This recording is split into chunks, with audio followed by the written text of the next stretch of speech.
El libro del profeta Joel es una corta colección de poemas proféticos que son tanto poderosos como desconcertantes. Joel es único entre los profetas por varias razones. Primero que nada, no hay ninguna indicación explícita de cuándo se escribió el libro. Lo más probable es que haya sido en el periodo de Esdras-Nehemías, después del regreso del exilio, porque él menciona a Jerusalén y al templo, pero no parece haber reyes. Otra cosa única es que Joel está claramente familiarizado con otros libros de la Escritura.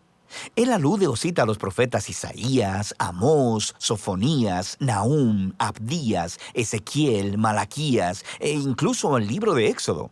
Y esto está conectado con la última característica única, y es que Joel nunca acusa a Israel de ningún pecado en específico. Así que, como muchos otros profetas, él anuncia que el juicio de Dios viene a confrontar el pecado de Israel, pero nunca dice el por qué. Y probablemente esto es porque Joel asume que, como él, ya has leído los libros de los profetas, así que ya sabes todo acerca de la rebelión de Israel. Ahora, todas juntas, estas tres características nos permiten entender este pequeño y fascinante libro. Joel es un autor bíblico que estaba sumergido en las primeras escrituras bíblicas, y su reflexión acerca de ellas le ayudó a hacer sentido de las tragedias de su época y también le dio esperanza para el futuro. Profundicemos y veamos cómo funciona este libro. En los capítulos 1 y 2, Joel se enfoca en el día del Señor. Este es un tema clave en los profetas y describe eventos en el pasado, cuando Dios se apareció de manera poderosa para salvar a su pueblo o para confrontar la maldad. Piensa en las plagas en el libro de Éxodo. Pero el profeta vio en estos eventos pasados cosas que señalaban a un futuro, cuando Dios confrontaría una vez más el mal que está entre su pueblo, pero también entre las naciones, y traería salvación a todo el mundo. Así que aquí, en los capítulos 1 y 2, Joel ha unido dos poemas paralelos que se enfocan en este tema. El capítulo 1 es acerca del día del Señor del pasado. Él comienza anunciando un desastre reciente. Una plaga de langostas ha devastado Israel. Y su descripción de la plaga recuerda el día del Señor contra Egipto. Recuerda la octava plaga de Éxodo, capítulo 10, excepto que esta vez las langostas son enviadas contra Israel. Así que Joel llama a los ancianos y sacerdotes a guiar al pueblo en arrepentimiento y oración. Y luego Joel se arrepiente él mismo junto con todos los sacerdotes. El capítulo 2 acompaña al capítulo 1 y tiene el mismo diseño poético y flujo de pensamiento. Así que Joel anuncia otro día del Señor, pero esta vez es en el futuro, no en el pasado. Es un desastre inminente que viene sobre Jerusalén. Y él comienza describiendo lo que parece otra ola de langostas, pero él utiliza imágenes militares y cósmicas. Las langostas se convierten en el ejército de Dios, como caballería y soldados que están marchando y destruyendo todo a su paso. Y el sol se oscurece, la tierra tiembla, y Joel dice, «Terrible es en verdad el día del Señor, ¿y quién podrá soportarlo?» Y así, una vez más, Joel llama al pueblo a orar y arrepentirse, y él les dice cómo hacerlo. Rasguen sus corazones, no sus vestiduras, y vuélvanse a su Dios.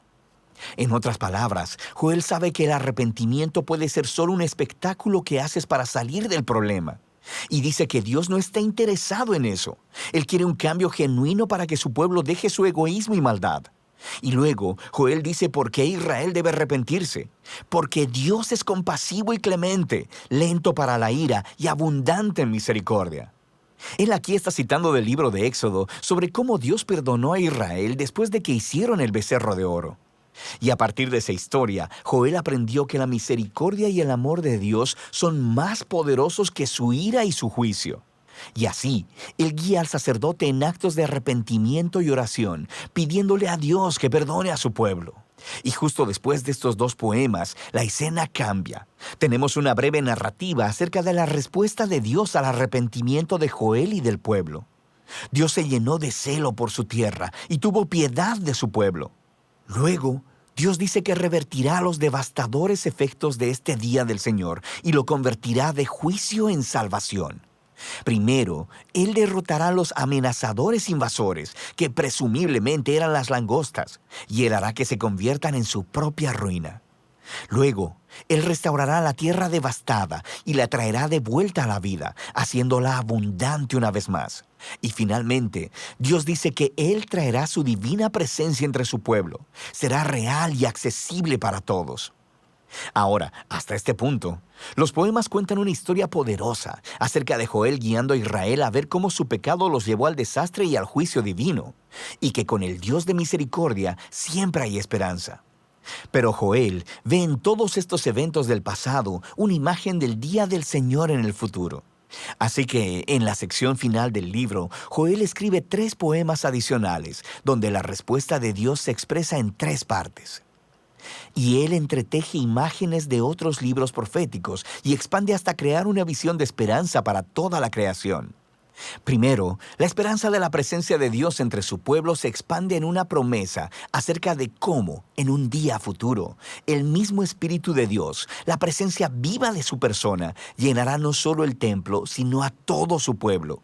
Y aquí Joel está tomando de las promesas de Isaías, Jeremías y Ezequiel, de que el Espíritu de Dios vendría a transformar y empoderar a su pueblo para que ellos puedan amarlo y seguirlo en verdad. Joel luego toma la promesa de Dios de que Él confrontará al amenazante invasor. Y Joel ve en estas devastadoras langostas una similitud con las violentas y arrogantes naciones de su tiempo que devastan y oprimen al pueblo. Así que él toma de las promesas de Isaías, Sofonías y Ezequiel sobre el futuro día del Señor, en el que Dios confrontará al mal entre todas las naciones y hará que su violencia se vuelva sobre ellas mismas, trayendo justicia para corregir todos los males. Y finalmente, Joel toma las imágenes de la restauración de la tierra y ve una esperanza para la renovación de toda la creación. Así que él toma las promesas de Isaías, Ezequiel y Zacarías, de que al día de justicia final de Dios le seguirá una restauración de todo el mundo, un nuevo Edén, donde la presencia de Dios en Jerusalén fluirá como un río y traerá renovación cósmica. De manera que el poema de Joel termina con el perdón y la misericordia de Dios, inaugurando una nueva creación. Y así, este breve libro de Joel explora ideas profundas acerca de cómo el pecado y el fracaso humano traen una destrucción devastadora sobre el mundo, acerca de cómo Dios anhela mostrar misericordia a aquellos que simplemente reconozcan su pecado y lo confiesen.